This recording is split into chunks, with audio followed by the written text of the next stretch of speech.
गुरुर्ब्रह्मा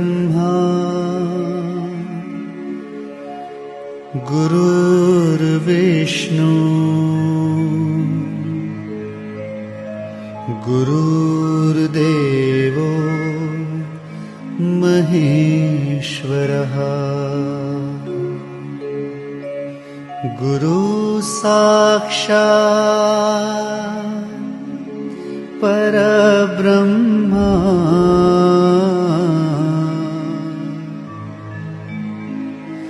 तस्मै श्री गुरुवे नमः।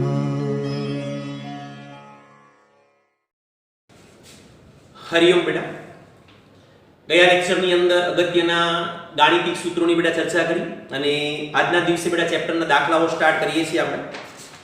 તો સ્વાધ્યાય 5.1 જે તમને લોકોને આપેલું છે બેટા, એનો ત્રીજા નંબરનો દાખલો આપણે જોઈએ છીએ। તો સૌથી પહેલા બેટા દરેક બાળકોનું ધ્યાન રકમ ધ્યાનથી જુઓ। એક પ્રકારના કાર્યને પૂર્ણ કરવા માટે દરેક કામદારે લીધેલ સમયગાળા અંગેની માહિતી નીચે મુજબ જોવા મળી છે। લીધેલ સમયગાળો પૂર્ણ મિનિટમાં આપ્યો તમને લોકોને 5 થી 9, 10 થી 14, 15 થી 19, 20 થી 24 અને 25 થી 29 અને કામદારની સંખ્યા 3, 8, 4, 2 અને 1 અને નીચે આપેલું છે કે આ માહિતી પરથી કાલ્પિયસનની પદ્ધતિથી વિષમતાંક શોધો અને તેનું અર્થઘટન કરો। વિષમતાંક શોધી અને તેનું અર્થઘટન બેટા તમારે કરવાનું છે। સૌથી પહેલા દાખલામાં આપણે જોવાનું એ છે કે પદ્ધતિ, દાખલામાં આપ્યું છે કાલ્પિયસનની પદ્ધતિ, એટલે પદ્ધતિનું ટેન્શન આપણને નથી, પણ ચેક એ કરવાનું છે કે દાખલામાં બહુલક વ્યાખ્યાયિત છે કે અવ્યાખ્યાયિત છે। દાખલામાં ચેક કરો, સૌથી પહેલા સૌથી મોટી આવૃત્તિ 8 એક જ વાર છે, બહુલક વ્યાખ્યાયિત છે। વર્ગ લંબાઈ ચેક કરો, 5 થી 10, 15, 20 અને 25 વર્ગ લંબાઈ 5 બધામાં સરખી જ છે। દાખલામાં જો માત્ર વર્ગ આપેલા છે એટલે કે મિશ્ર પ્રકારનું આવૃત્તિ વિતરણ પણ નથી, મતલબ દાખલામાં બહુલક વ્યાખ્યાયિત છે। અને જો દાખલામાં બહુલક વ્યાખ્યાયિત હોય તો વિષમતાંક દાખલામાં શોધવાનું છે। વિષમતાંક શોધવા માટે જે બરાબર સૂત્ર છે જે બરાબર સૂત્ર છે આપણી પાસે x બાર માઈનસ m0 છેદમાં s।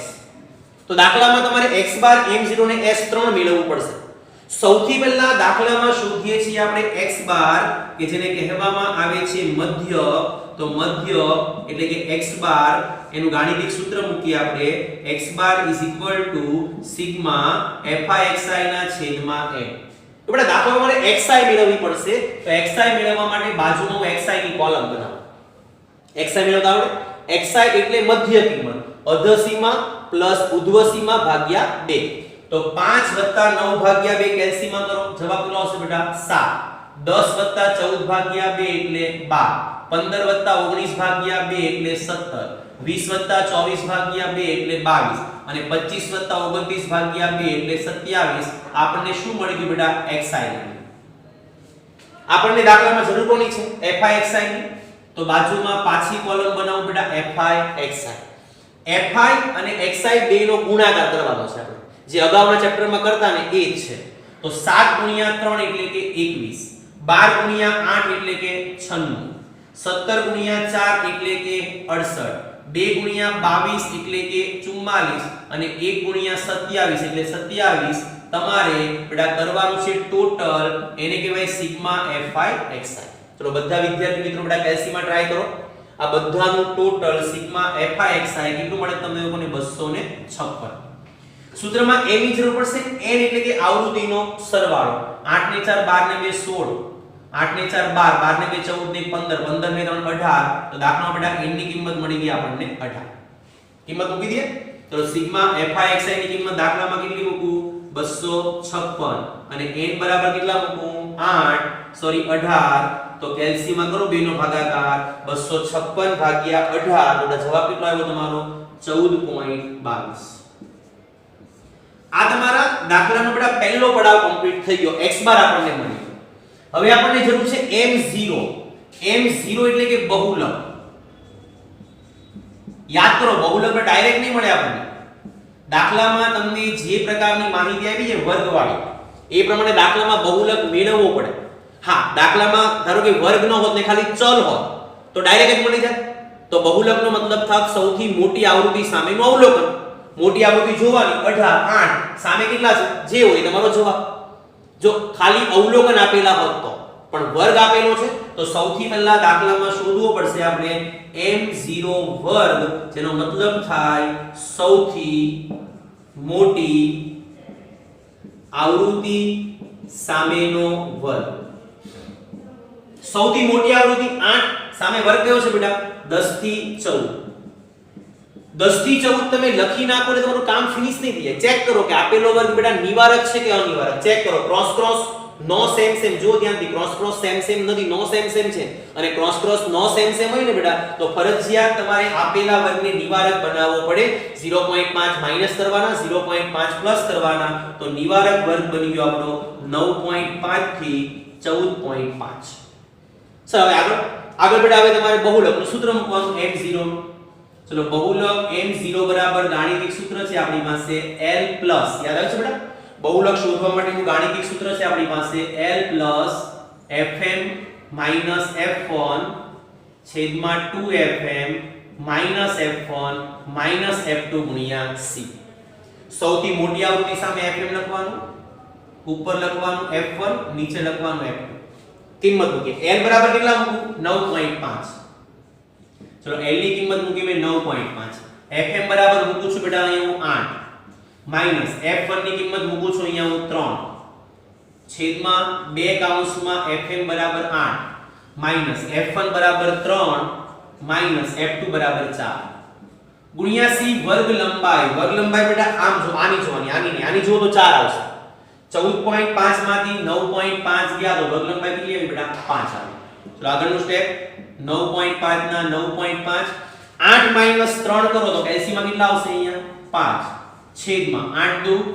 16 માઈનસ 3 માઈનસ 4 ગુણ્યા 5 5 ગુણ્યા 5 25 તો આગળનું સ્ટેપ 9.5 પ્લસ 25 ના છેદમાં 16 માઈનસ 3 માઈનસ 4 કેલ્સી માં કરો તો જવાબ કેટલો આવશે બેટા 9 25 ભાગ્યા 9 તમે કેલ્સી માં કરો તો 9.5 પ્લસ 2.78 આ બંને વસ્તુ જો આપણે કેલ્સી માં પ્લસ કરશું તો m0 નો બેટા જવાબ મળશે આપણને 12.28 આ શું મળી ગયું આપણને m0 એટલે કે બહુલક મળી ગયું ચલો ઉપરનું કામ કમ્પ્લીટ થઈ ગયું x બાર મળી ગયો m0 મળી ગયો છેદમાં શું છે બેટા s તો હવે તમારે દાખલાની અંદર s એટલે કે બેટા પ્રમાણિત વિચલનની કિંમત શોધવાની છે કે જેને સંકેતમાં દર્શાવીશું આપણે s વડે પ્રમાણિત વિચલન s મેળવવા માટેનું ગાણિતિક સૂત્ર યાદ કરો શું હતું સિગ્મા fi xi² છેદમાં n માઈનસ કૌંસમાં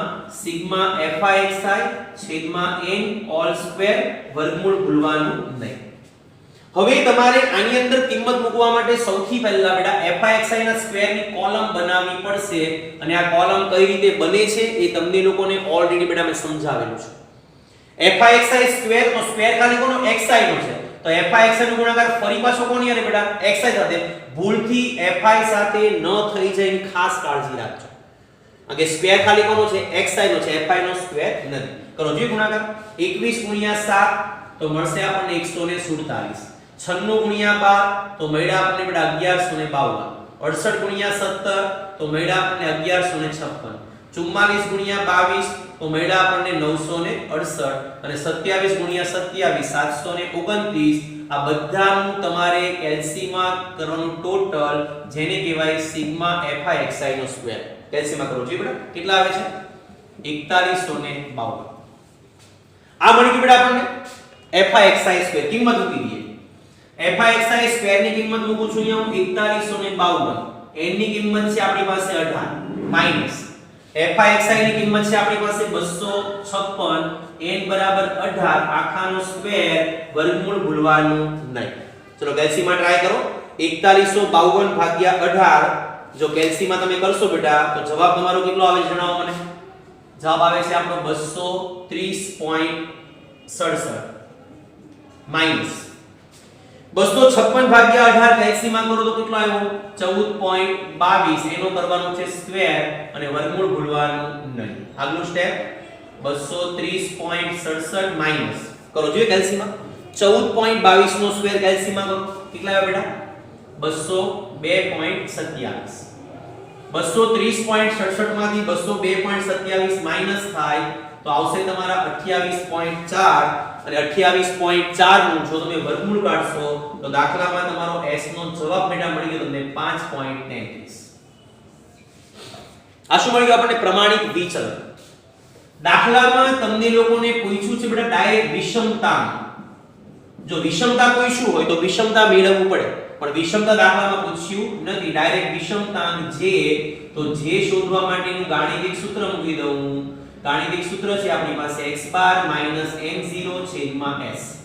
ચલો x બાર ની કિંમત કેટલી મળી છે મને? 14.22. તો x બાર ની જગ્યા પર મૂકું છું 14.22 માઈનસ m0 મને કેટલા મળ્યા છે? 12.28. તો મૂક્યા મેં અહીંયા 12.28 છેદમાં s મને કેટલા મળ્યા છે બેટા? 5.33. કરો કે s માં બાદબાકી 14.22 માઈનસ 12.28 તો ઉપર આવશે 1.94. એના ભાગ્યા કરવાના 5.33 તો જેનો જવાબ તમારો ફાઇનલ મળશે બેટા 0.36. દાખલામાં જુઓ તમને અર્થઘટન કરવાનું કીધેલું છે અને અર્થઘટનમાં તમારે ખાલી વિષમતાનો પ્રકાર લખવાનો, ધન વિષમતા કે ઋણ વિષમતા. સર ખબર કેમ પડે? સિમ્પલ છે બેટા. જવાબ પ્લસ માં આવે તો ધન વિષમતા અને માઈનસ માં આવે તો ઋણ વિષમતા. તો આમાં કઈ વિષમતા આવશે બેટા? ધન વિષમતા. તો છેલ્લે આન્સરમાં લખી દેવાનું ધન વિષમતા. આ ટાઈપનો દાખલો સેક્શન F માં તમને લોકોને બેટા 5 માર્ક્સ ની અંદર પૂછાય છે. ક્લિયર થાય છે આખો દાખલો? દાખલો તમારે કઈ રીતે ગણવાનો છે એની આખી રજૂઆત ઓલરેડી બેટા મેં અહીંયા જણાવેલી છે. આ જ દાખલો ધારો કે તમને લોકોને બહુલક અવ્યાખ્યાયિત આપેલો હોય. બહુલક શું આપેલો હોય? અવ્યાખ્યાયિત. તો તમારે સૂત્ર બદલાવવું પડે. સૂત્ર શું થઈ જાય? 3 કૌંસમાં x બાર માઈનસ m છેદમાં s. આ સૂત્ર આવે જો બહુલક અવ્યાખ્યાયિત હોય તો. તો દાખલો ગણવાની સિસ્ટમમાં ફરક શું પડે? x બાર સેમ સિસ્ટમ, કોઈ ફેરફાર નહીં. s સેમ સિસ્ટમ, કોઈ ફેરફાર નહીં. ફરક પડે એટલે ખાલી m નો.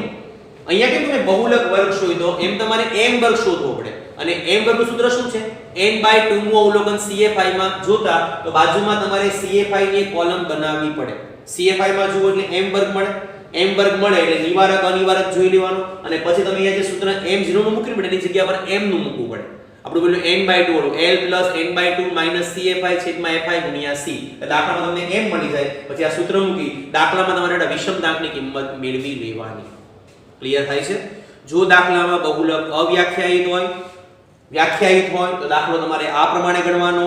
બહુલક અવ્યાખ્યાયિત હોય તો પણ દાખલો આ પ્રમાણે જ ગણાશે. ખાલી ફરક શું પડ્યું? આ જે બહુલક છે ને m0 ની જગ્યા પર તમારે મધ્યસ્થ દાખલામાં m શોધવો પડે અને સૂત્ર તમારું બેટા અહીંયા બદલાવવું પડે. વિષમતા મેળવવાનું કીધું હોય વિષમતા તો સૌથી પહેલા દાખલામાં તમારે SK મેળવવાનો અને ત્યાર પછી તમારે બેટા વિષમતાંકની કિંમત મેળવવાની. તો આજની આપણી આ ચર્ચાને બેટા આપણે અહીંયા અટકાવીએ છીએ. આવતા લેક્ચરની અંદર ફરી પાછા એક નવા ટોપિક સાથે મળીશું. ત્યાં સુધી બધા વિદ્યાર્થી મિત્રોને ગુડ બાય. હરિઓમ. તમારો દિવસ બેટા શુભ રહે. આભાર બેટા.